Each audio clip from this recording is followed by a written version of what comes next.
What's going on, Neon Nation? Welcome back to the Neon Arcade for some huge Cyberpunk 2077 news. Today we're talking about Google Stadia, IGN's most anticipated game poll, new weapon screenshots, Gamescom details and things to expect, some brand new gameplay details via developer answers from Facebook, and much more. Before we get into the meat and potatoes of this video, I just wanted to thank you guys for 25,000 subscribers. Neon Nation is 25k strong, and with that we also have our Neon Nationers member launch. I'll save you guys some of the details, but I did want to show off the subscriber badges and emotes that you can use in the live chat and in the comments. I'm really happy with how they turned out. The sub badges look incredible, and the emotes reflect the solo, netrunner, and techie classes perfectly. You'll be able to use these in the Cyberpunk 2077 community podcast when this channel hosts as well, which if you didn't know has lead quest designer of Cyberpunk 2077, Pablo Sasco, as a guest next week. If you want to support the channel, rep the sub badge in the comments, and have the ability to use some of the emotes amongst some of the other offerings, click the join button below this video, or for mobile users in the description for more details. First up in today's Cyberpunk 2077 news is fresh from Gamescom 2019, where we learned that Cyberpunk 2077 will be a title for Google Stadia. Now if you guys are unaware what Google Stadia is, it's a cloud gaming service operated by Google, said to be capable of streaming games up to 4K resolution at 60 frames per second with HDR support. In essence, this will theoretically allow you to play modern games on any of your devices with Google's cloud servers taking all of the processing power. It will support play on your TV, desktop computer, laptop, tablet, and smartphones, starting with Google's Pixel 3 and 3a models, and will require a 10 MB per second minimum internet connection. Graphical quality and fidelity will obviously scale as your internet speed increases. This is pretty huge, and I'm definitely going to be trying this out, although I think at the end of the day the best experience with 2077 will be with a high-end PC. I know a lot of people are kind of iffy about this because there's a ton of chatter about Stadia in general, but I think I'm going to wait to make an assessment on if this is good or bad later down the line. I think the more options and ways you play, whether you use them or not, the better, but those are just my initial knee-jerk thoughts. You guys let me know your brutally honest opinions in the comments below.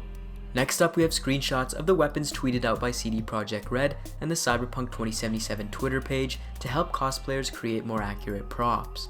Now these are high resolution screen caps from in-game, so we're going to be going through them and dissecting them a little bit. Starting off with the new ones, we have the machine gun LMG bipod styled weapon that we've seen in screenshots in the past before. The Constitutional Arms M2067 is quite the beast, and if we zoom in on the side, we see the type of ammunition and the fact that it says restricted to corporate law enforcement only.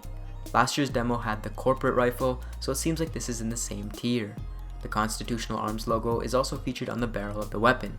By the way, I don't know much about weaponry or guns. I live in Canada and we settle things over a nice cup of Tim Hortons or through hugs, so if you'd like to enlighten me on weaponry, drop a comment.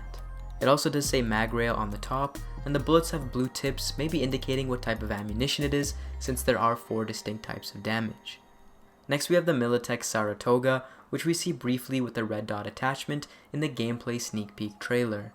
It looks like a UMP or submachine gun to me. It's made in Night City, has a foldable stock, and can be fired as a single shot or burst weapon. It's also got the classic Militech logo. It has a polymer encased magazine firing 9.2mm bullets. Next we have the Kang Tao G58 Dian, again sporting the Magrail logo, and it also says for law enforcement military use. Under the Magrail logo it says modular electric magnetic rail mount system, and it also has a gas exhaust port under the barrel. We have seen Trauma Team use this, and we also use it in the 2018 demo. This weapon seems to have a tracking mechanism attached to our cyber optics, so if you do have potato aim, this might be a weapon for you. Next up we have the Mantis Plates and some of the internals of how it works. Not really a ton to dissect here, other than maybe it's made by Arasaka, and the synthetic muscle fiber system seems to be called X-Cell. We've seen this a million times, but it really never gets old, especially when you're looking at high resolution images. Finally, we have the Militech Lexington. We've seen it a bunch so far, 9mm burst pistol, again made in Night City. All of these weapons are incredibly detailed, as you can see. Next we have some more details about Gamescom 2019 and some announcements and what to expect from the conference, which starts its show floor today. First off, check out this poll ran by IGN determining what the most anticipated game going into Gamescom 2019 was going to be. Huge landslide victory for Cyberpunk 2077 here, and honestly I thought Death Stranding was going to bridge the gap a little bit more. Next we have a Tumblr Q&A session coming in the next couple days with some of the developers, so submit your well thought out questions to their Tumblr page. Honestly, I don't envy whoever has to sort through these questions because I know inevitably people are going to be asking about third person and ciri, but hey, what are you going to do? Next we have a couple of cosplay parties and events, so keep an eye out for that, including August 23rd for the onstage qualifier for their official cosplay contest.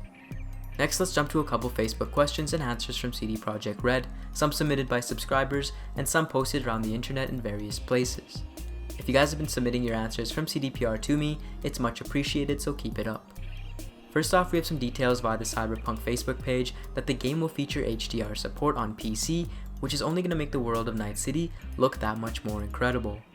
We also have a question on whether we can use only our fists in combat, to which they respond with yes. 100% Big Knuck playthrough, here I come. When it comes to body modifications, we will be able to modify our arms, hands, legs, eyes, immune and nervous systems according to this Facebook message. Finally, we have some other details, including the Witcher 3 port to the Nintendo Switch, aka the Switcher, coming out on October 15th of this year, new Cyberpunk 2077 merch for the EU merch store, and Displate collaborating with CD Projekt Red to create some new metal art pieces for your home. Thanks for watching, guys, and make sure you check back into the channel this week for more Gamescom coverage of Cyberpunk 2077.